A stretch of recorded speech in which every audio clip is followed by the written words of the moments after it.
Mau apa kita? Baik, jatuh lagi. Oke. Assalamualaikum warahmatullahi wabarakatuh. Waalaikumsalam. Oke. Selamat sore guys. Ini udah waktunya kita lagi bukber ya.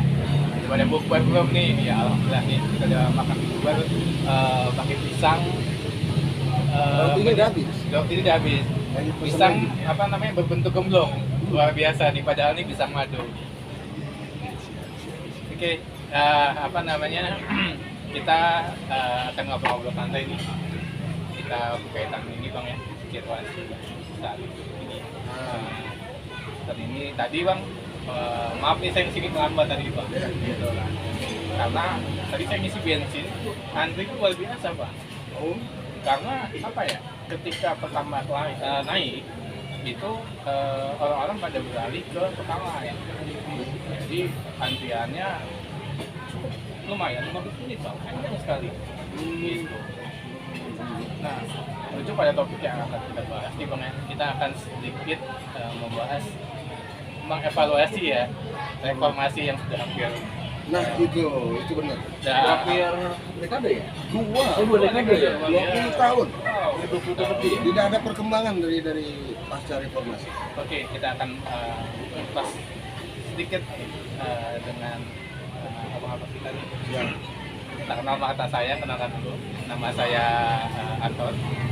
Oke, Bang. Andi Kodrat. Oh, dengan Bang Andi Kodrat dan abang siapa? Oke. Ini Bang, gimana nih Bang?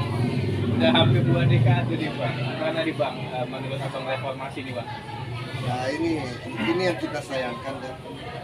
Reformasi itu dengan gegap gempita tujuannya apa namanya membawa Indonesia lebih baik, ternyata sampai detik ini tidak membawa kebaikan, justru malah kehancuran.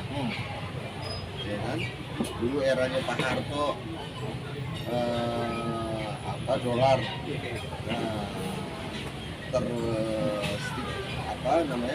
terkoreksi di angka paling tinggi kalau nggak salah zamannya saya ya, 1.200 itu paling tinggi. Luar biasa. Ya kan? Di level itu harga minyak premium 500 rupiah per liter. Berbeda sampai saat ini. Loh, artinya dalam hal ini bahwa reformasi itu tidak membawa kebaikan. Dulu apa semangat reformasi?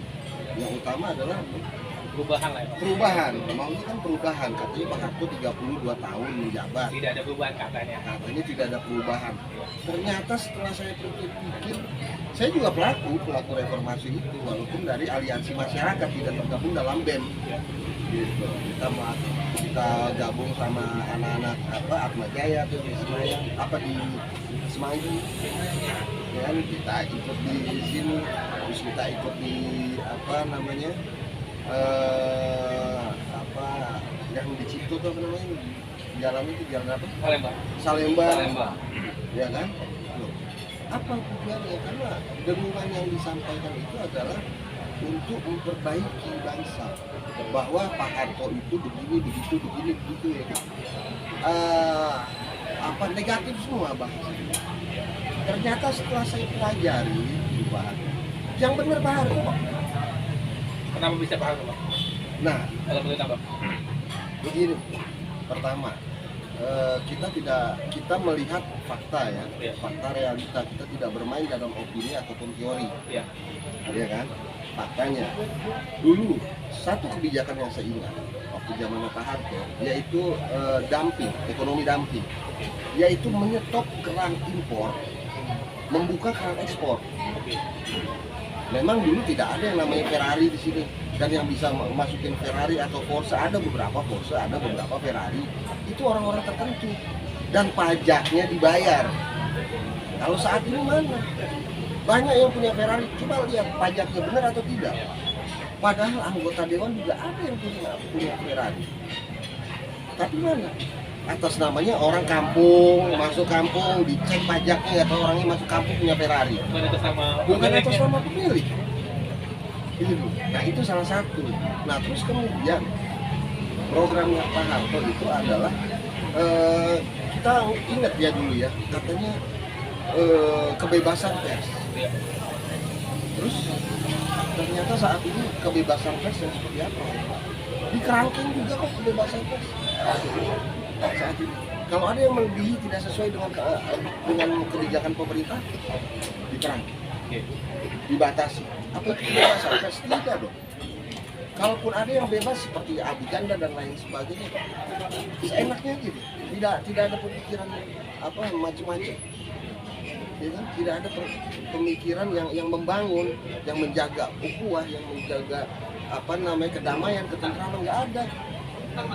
Pak Harto dulu benar, kan ada pepatah mengatakan, bukannya pepatah ya, apa ya bahasanya? Dulu kita waktu kecil, orang tua kita kalau lagi ngobrol, kita ikut ngobrol, kita diusir sama orang tua. Anak kecil sana, ini urusan orang tua. Loh, itu yang dipakai Pak Harto dalam apa namanya menyikapi kebebasan pers yang mungkin bisa menjadi sebuah apa namanya senjata makan tuan pada pemerintahan seperti itu kan.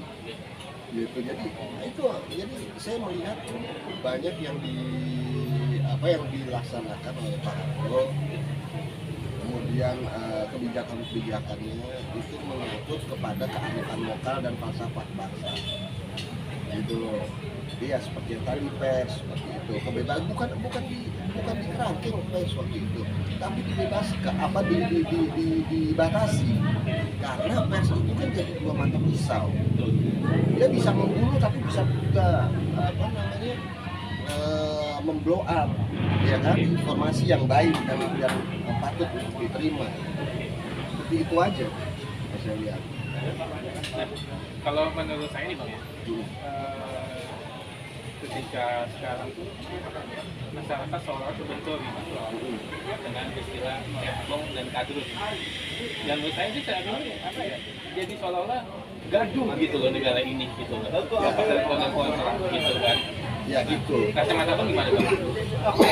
Jadi lagi masa di zamannya Pak Harto. Pemimpin itu harus memahami dulu posisi dia.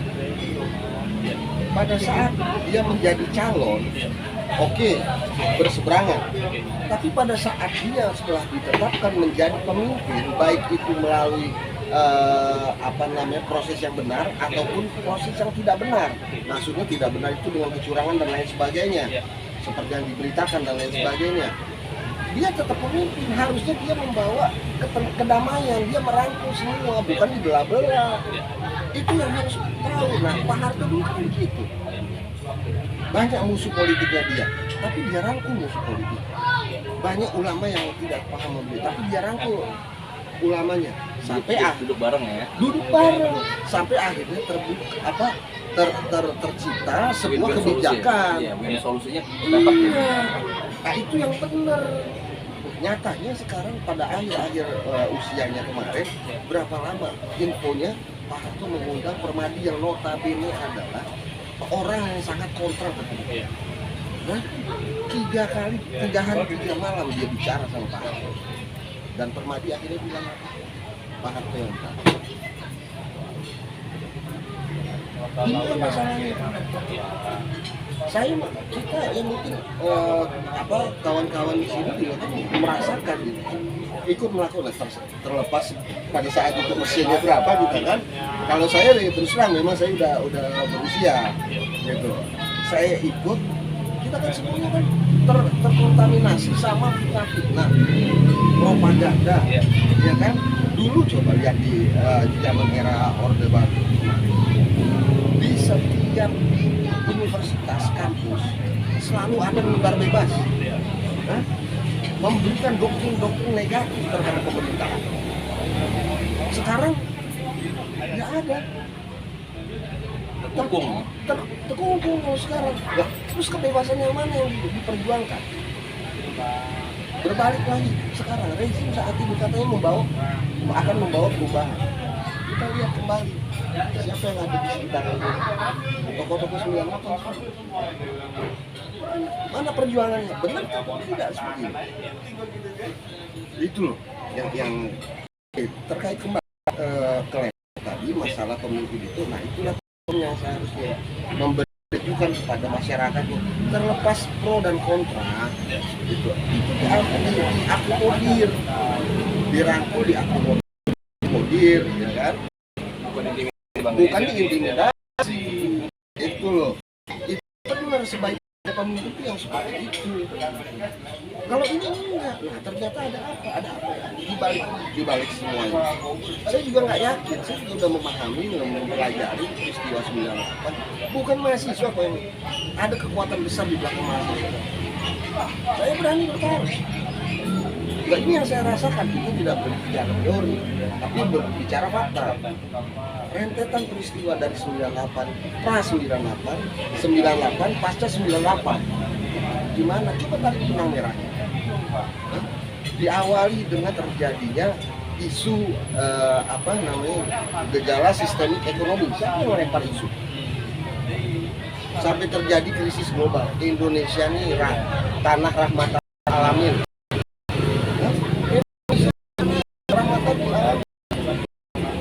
Namun dibesarkan dan dimerdekakan oleh tokoh-tokoh agama dan pejuang dari darah, doa, ya kan? Semangat dan lain sebagainya. Terus gimana kok bisa? Bahaya, Indonesia ini bahaya. Rahmatan Allah ini benar-benar jadi rahmatan Allah. Kalau kita melenceng sedikit, hancur Indonesia. Kita lihat sekarang, utang kita udah berapa? Zaman Pak Harto 500 juta dolar.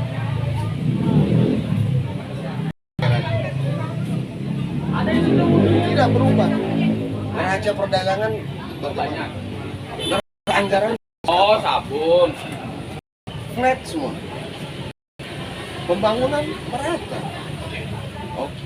Kembali soal infrastruktur sekarang. Era Pak Harto, infrastruktur itu adalah pembangunan irigasi, waduk, dam, dan lain sebagainya. Itu mengacu kita kepada surat dalam Al-Quran yang mengatakan, aku ciptakan kalian berbangsa-bangsa untuk saling melengkapi. Loh, kita dijadikan negara agraris, bukan negara modern. Kalaupun mau modern di sektor agraris, pertanian, perikanan, dan lain sebagainya. Itu yang benar. Sekarang ini nggak mau jadi negara modern yang industrial dan lain sebagainya. Nggak bisa. Terus gimana cara untuk melengkapinya? Bukannya untuk melengkapi, malah bersaing akhirnya. Indonesia agraris penghasil rempah, pertanian dan lain sebagainya yang membutuhkan pertanian siapa? Jerman, sumpah sebagai negara ekspor ke sana. Olah jadi produk olahan supaya seperti itu. Lagi lah itu yang menjadi saling melengkapi itu. Lah terus Jerman sebagai negara industri, kita mau jadikan Indonesia sekarang negara industri juga, bersaing ya kalah lah gitu. Logikanya kan begitu. Nah, terus gimana 98 itu gimana? Gitu loh. Jadi kawan-kawan ya, khususnya adik-adik mahasiswa ini harus paham yang kayak begitu. Kita tidak bermain teori, bullshit lah itu teori. Ngerti teori yang enggak? Awalnya teori itu apa?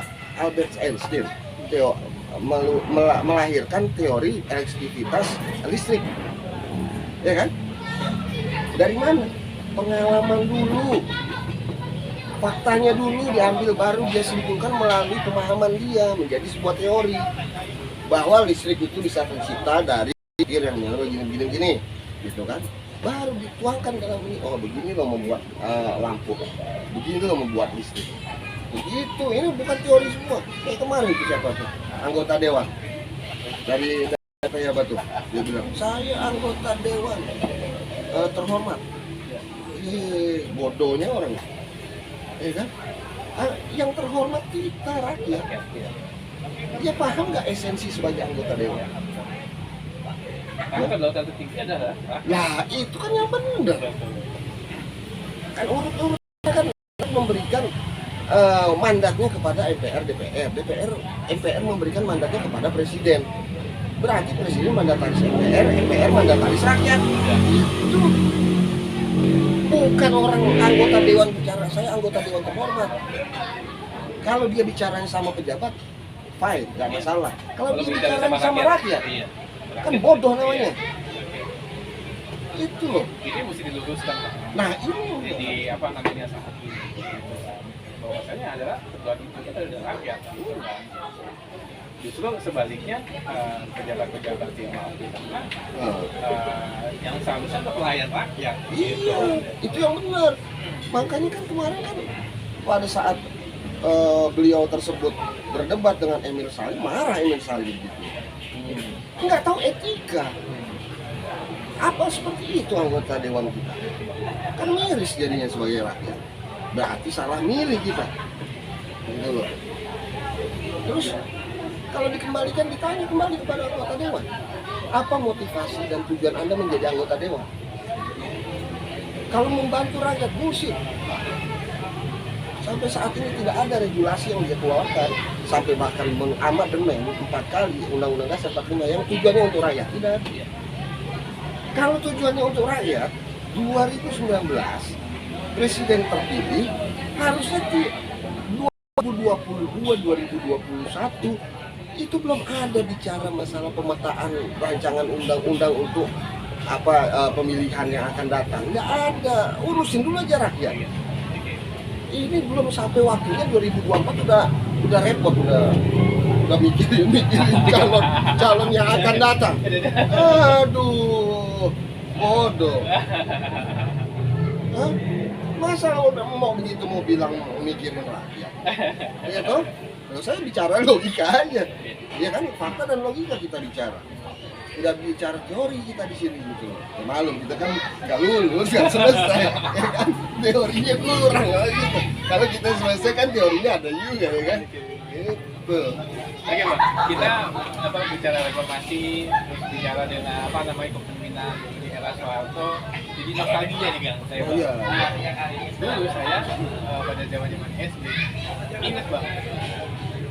Nama-namanya itu. Iya. GBHN. Ya. Dan Pelita 1, 2, 3 dan seterusnya gitu. Dan sekarang masih membekas Bang gitu kan. Nah, itu sisi positif yang saya ambil dari pemerintahan Soeharto. Jadi dia tidak bicara saat ini, tapi dia bicara Jauh ke depan. visioner Pak. Visioner. Gitu. Benar. Ya itulah makanya ada konsep. Dia punya konsep adalah replika yang dieksekusi dengan implementasinya adalah pelita. Replika kan rencana. Sebelum dia dipilih, dia bikin dulu rencananya. Setelah dipilih, dituangkan rencananya itu gimana menurut para menteri, gimana persetujuan MPR. Itu kan amanah undang-undangnya. Lalu dilaksanakan dengan implementasi, dieksekusi melalui pelita. Itu yang benar. Jadi anggarannya itu jelas. Enggak kayak sekarang, anggarannya nggak jelas, terus bikin konsep. Gitu lah, konsep ibu kota baru, konsep ini, konsep itu, aduh. Hah? Wah, anggaran masalah amdalnya, belum masalah amdalnya, belum masalah efektivitas kerja, belum pegawai barunya nanti gimana. Nggak gampang, nggak gampang. Ini mau jadi pemimpin pakai sholat, dia malah ngomong gitu kan, pakai sholat. Emang gampang jadi pemimpin sholat? Dasar untuk jadi pemimpin sholat itu kan tasek, mengerti, ya kan, balik, ya kan, bersih dari hadas, kan begitu dan lain sebagainya. Nah ini fase belum memimpin sholat. Apa artinya kalau gitu? Artinya orang itu tidak memahami esensi dari seorang pemimpin. Maaf nih ya bos. Jadi waktu dulu kita masih SD, bahkan kita sampai punya anak, bahwasanya yang sering ini diketahui bahwasanya negeri ini adalah negeri terkaya. Semua ada di Indonesia. Tapi sampai saat ini saya punya anak mau SMP, apa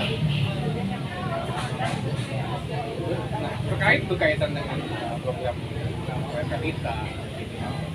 Kenapa setelah reformasi itu kita jalan kalau kata bang? Apa mungkin itu apa namanya ketika reformasi apa yang menjadi sisi positif program-program ya mohon maaf ya anti Soeharto, karena anti Soeharto jadi program-program yang Soeharto semua ditangkap atau mungkin Ini itulah makanya saya bilang reformasi itu muatannya bukan untuk membenahi negara, tapi untuk melengsarkan Pak Harto. Gitu loh. Sekarang gini, ada, saya nggak menyebut organisasi, tapi ada organisasi massa. Ya kan? Begitu besar dan tua lagi dari organisasi yang lain ya, gitu kan. Pemimpinnya belum tergantikan sampai saat ini. Apa dia tidak mau diganti? Mau. Siapa bilang nggak mau? Emang nggak capek kita mimpin? Capek bos. Ya kan mau orangnya. Tapi masalahnya ada nggak yang punya kemampuan seperti dia? Begitu juga Pak Harto. 32 tahun berkuasa. Siapa bilang dia tidak mau diganti? Kalau saya pribadi jadi Pak Harto, udahlah, udah cukup 32 tahun. Jangan 32 tahun, 20 tahun atau 25 tahun lagi udah selesai lah. Melihat pembangunan sudah selesai, tinggal diserahkan, tongkat estafetnya laksanakan lagi. Kan harusnya begitu. Ini enggak, bukannya dia nggak mau diganti, tapi belum ada satu tipikal figur sosok yang mampu menyaingi sampai saat ini. Terbukti faktanya, realitanya saat ini diganti B.J. Habibie, selesai Timur, ya kan? Diganti Megawati, selesai Sipadan di Blitar sama Indosat dan lain sebagainya, ya kan? Diganti SBY, agak baik, cuma kasus lagi, ya kan? Amandemen dan lain sebagainya, ya kan? Diganti lagi sekarang lebih hancur lagi. Terus gimana? Artinya memang belum ada figur yang mampu menggantikan posisi dia, baik secara gestur, baik secara pemikiran, baik secara nasionalismenya, gitu loh. Bukan berarti mereka tidak mampu semua, tidak. Tapi untuk menjadi pemimpin itu bukan hal yang mudah. Itulah makanya dulu zamannya Pak Harto itu ada Lemhanas, ya, masih ingat nggak tuh Lemhanas? Lemhanas itu jangankan untuk pejabat negara, pejabat BUMN, ya kan, atau pejabat lainnya, ya, hingga sampai tataran terendah kelurahan, itu harus melalui Lemhanas. Untuk apa? Menanamkan nilai-nilai filosofi, falsafah, kearifan lokal maupun nasionalisme di situ. Baru bisa jadi figur seorang pemimpin. Itu fungsinya. Sekarang ada pendengaran suara Lemhanas lagi. Setiap pemimpin atau setiap calon ini, kita dulu, saya organisasi, kita dulu organisasi ikut Lemhanas, belajar Lemhanas, semua organisasi ikut kamu sini. Itu apa? Menanamkan nilai-nilai rasa nasionalisme itu dan cinta tanah air di situ. Itu jadi nggak gampang jadi seorang pemimpin. Mana buktinya sekarang?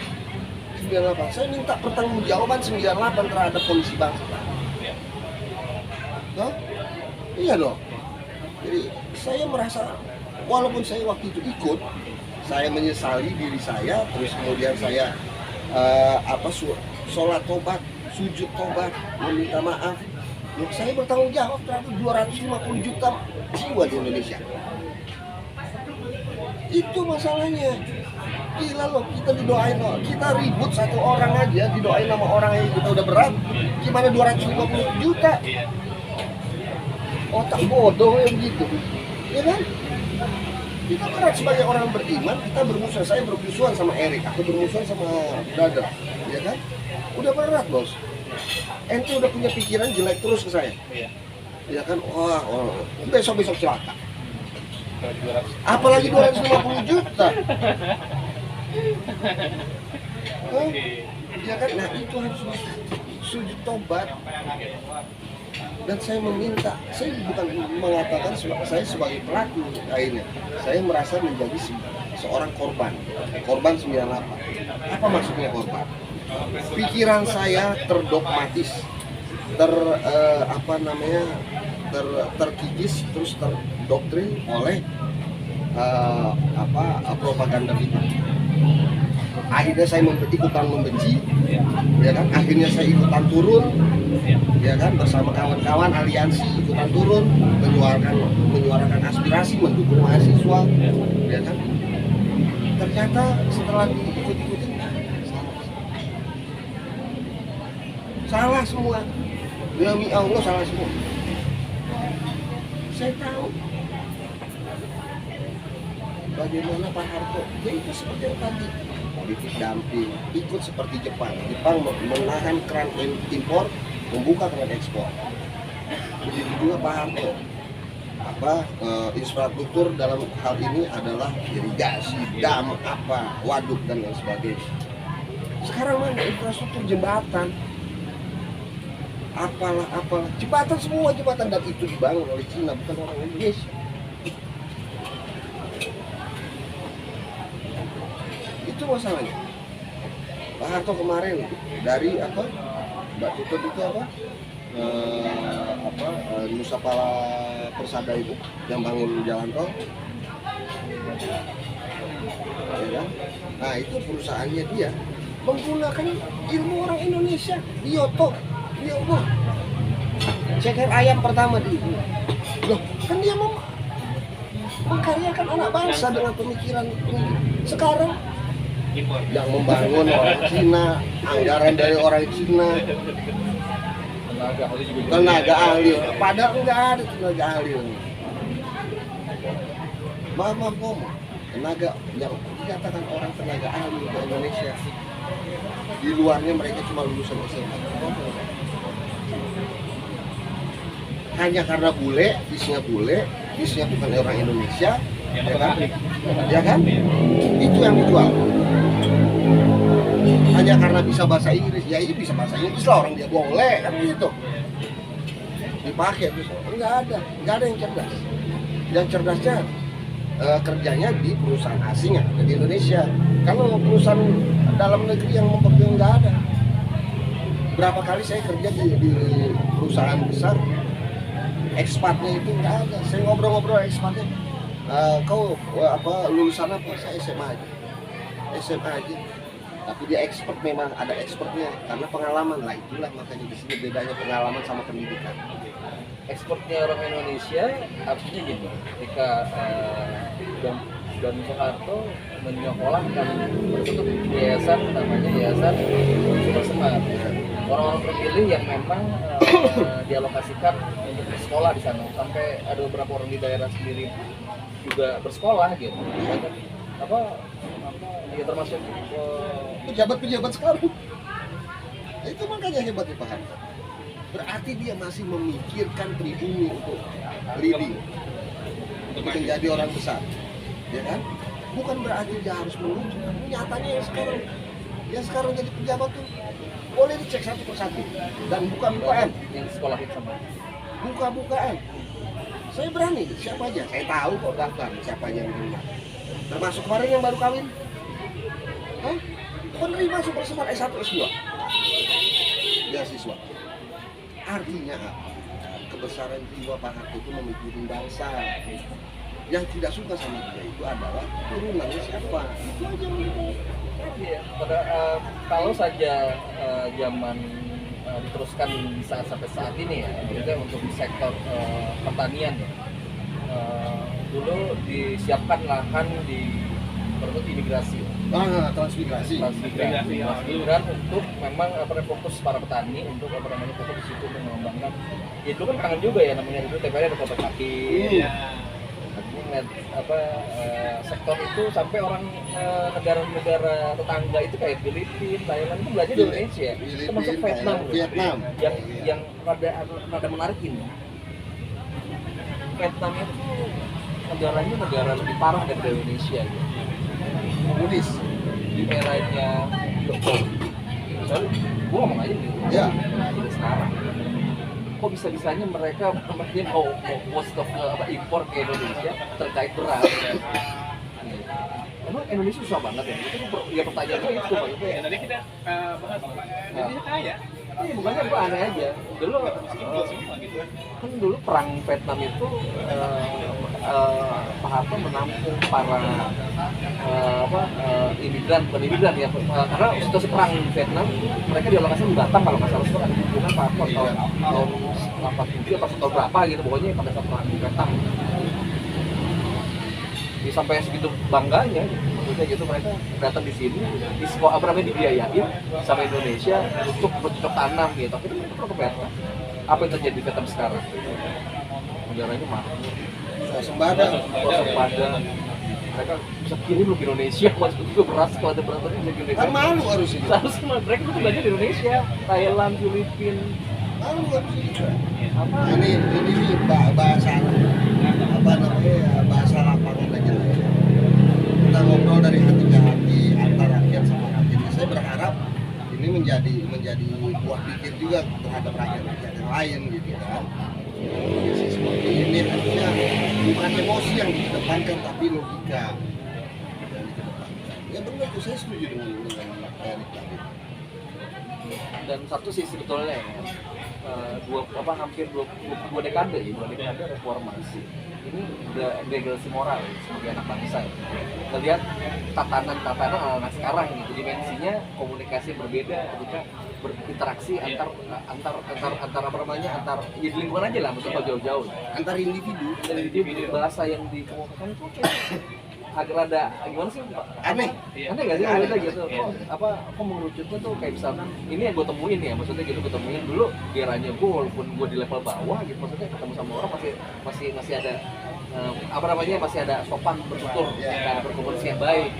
Tapi kita ketika lihat di bawah lampu sekarang gitu karena itu bahasa dari kawan tuh kawan aja bahasa waduh kayaknya miris aja gue lebih fokus ke situ sih ngeliatnya gitu. Jadi kan salah satu efek sosial ya, yang sebenarnya mungkin dianggap sepele, cuma itu dasar loh jadi fundamental. Karena gaya bicara, gaya gestur, gaya cara kita bersosialisasi dan berinteraksi sama orang itu kan beda. Beda loh. Dulu yang kita banyak kawan-kawan kita yang high level yang pejabat mau nongkrong di bawah depok mereka malah mau sekarang enggak gimana kafe baru mau jalan ke depok nggak mau ya itu kondisi yang ada berbeda beda. Nah itu kan yang udah ditanamkan mendapat dan dirusak sama 98. Ini maaf ngomong, saya ngomong aja. Saya pelaku juga kok 98. Saya tahu gimana ceritanya tuh, saudara kawan-kawan Budiman, kawan-kawan siapa, kita tahu kok. Gimana permainan mereka, gimana perjalanan kita tahu semua. Terus sekarang mau bicara bangga dengan musik.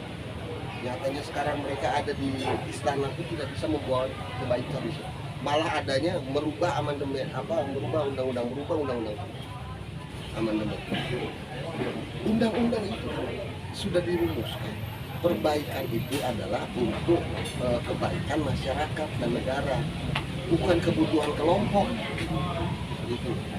Kalau sekarang amandemen itu kebutuhan kelompok bukan untuk masyarakat, itu bahasanya masyarakat. Ya sekarang lihat aja anggota dewan. Dia anggota dewan dan fraksi ini tinggal di mana, suaranya di mana, nggak jelas. Ada yang tinggal di Jakarta, suaranya tahu-tahu ada di Bogor, dapat suara, masuk ke Dapil Bogor. Ya enggak, dapil Bogor, masuk ke Senayan, ya kan? Terus gimana cara pendekatannya itu gimana? Ente tinggal di Bogor, ya kan? Tapi suaranya suara Jakarta Selatan, masuk ke Senayan. Emang saya orang Jakarta Selatan kenal sama ente? Itu bahasanya. Jadi itu kan kepentingan partai dan kelompok. Nah ini yang harus dibenahin, bukan amandemen untuk calon presiden lah, amandemen untuk aturan apalah ini. Aneh. Pola pikir itu aneh gitu. Di apa namanya reformasi bergulir, udah silih berganti kepemimpinan. Tapi realitanya adalah kalau kita sempat bahas Indonesia jadi apa ya? Dia ada majunya berarti lah. Enggak ada, Nah, malah kemunduran. kalau menurut abang nih, langkah apa yang harus dilakukan oleh semua elemen, baik pejabat terkait maupun rakyat dari lembaga itu langkah apa nih? Karena makin kesini makin prihatin dengan nasib Indonesia ke depan. Menurut abang langkah apa ya konkret agar biro reformasi apa namanya tetap bergulirkan? Nah, kalau saya pikir begini, kita harus mengenalkan dulu hati sama pikiran kita. Mengenalkan dulu. Ego terbatas teman. Ya, tekan egonya dulu. Semua demi nasionalisme. Kemudian dilakukan kongres rakyat. Kalau saya bilang, jadi tidak ada lagi yang namanya pejabat, rakyat semua. Tokoh-tokohnya nolkan dulu, yang penting nolkan dulu hati sama pikiran. Lakukan kongres rakyat. Apa hasil dari kongres rakyat itu? Diusul ke DPR MPR untuk dilakukan dilaksanakan implementasi dari hasil itu. Baru udah smooth, udah flat, baru kita lakukan lagi sistem dan kembali kepada Undang-Undang Dasar 45 yang asli. Karena itu menjadi fundamental untuk tatanan hidup berbangsa dan bernegara di Indonesia. Itu masalahnya. Tapi harus dinolkan dulu, tidak ada egosentris yang begitu. Jadi kita berharap kita sama-sama duduk bareng ya Bang. Iya, Kita bareng. tolkan bareng. Tapi tidak mengakui bahwa saya pejabat, bahwa saya tokoh, tidak ada. Rakyat semua sama ada. Flat ada di sana. Semua elemen harus bersatu. Iya. Itu harus seperti itu yang dilakukan. Kalau nggak bisa nggak bisa. Dosen buku satu itu kan amperan kali Pak. Ampera. Jadi kan begini. Jadi kan begini. Allah tuh kan sudah mengamat. Semua akan kembali. Dunia itu kan berputar. Makanya ada firman-Nya.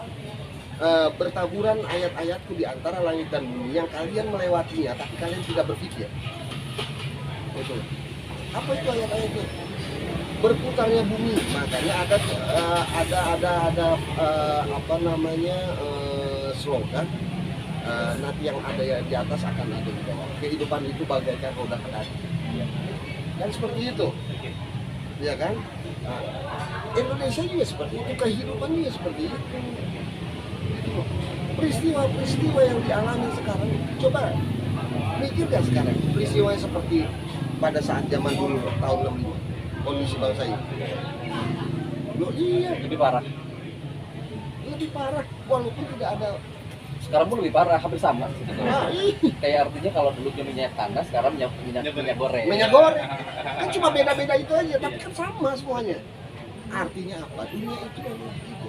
Segala peristiwa yang ada di dunia itu akan kembali seperti itu. Seharusnya kan manusia yang berpikir. Yang selamat itu adalah manusia yang berpikir. Gitu loh. Kemana sekarang Amin Rais, ya kan? Karena dia yang memotori adanya itu. Kan begitu kemarin. Hah? Di mana pertanggungjawabannya dia? Hah? Mungkin tujuannya benar untuk melakukan suksesi terhadap pemerintahan Soeharto. Cuma dia lupa, dia tidak mempersiapkan figur yang bisa menggantikan Pak Harto. Gitu ya? Karena saya pikir begitu. Figurnya belum ada, tapi dia mau ganti.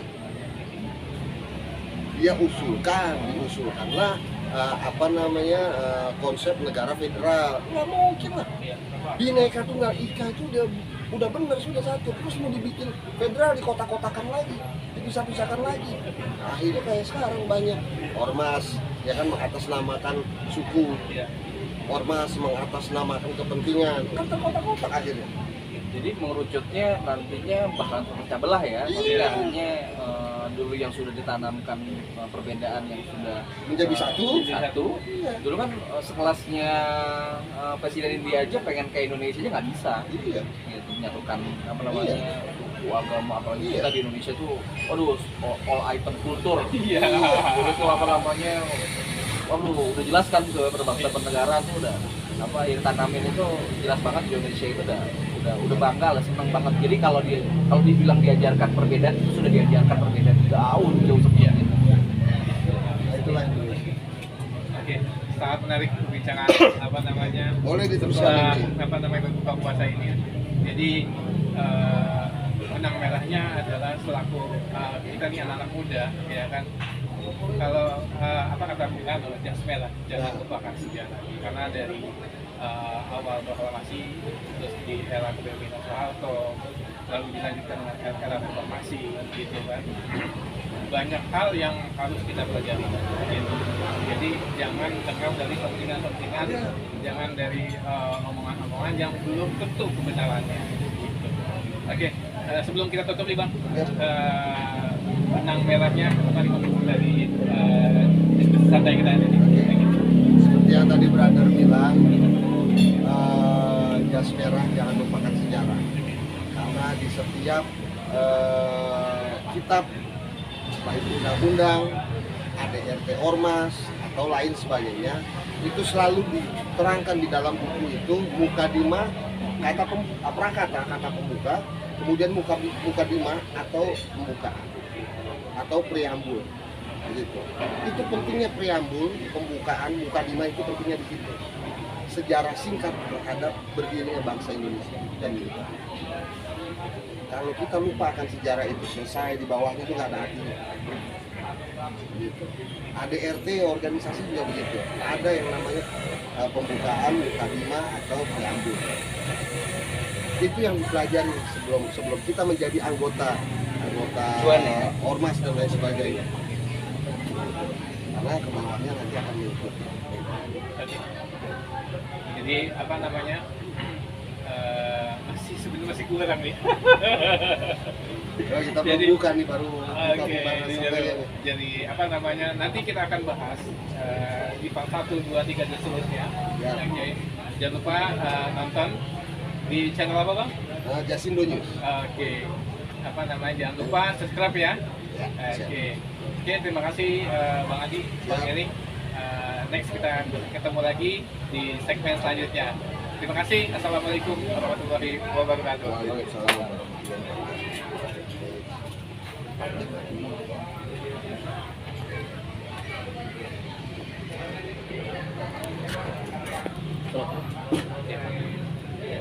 Berapa Bang?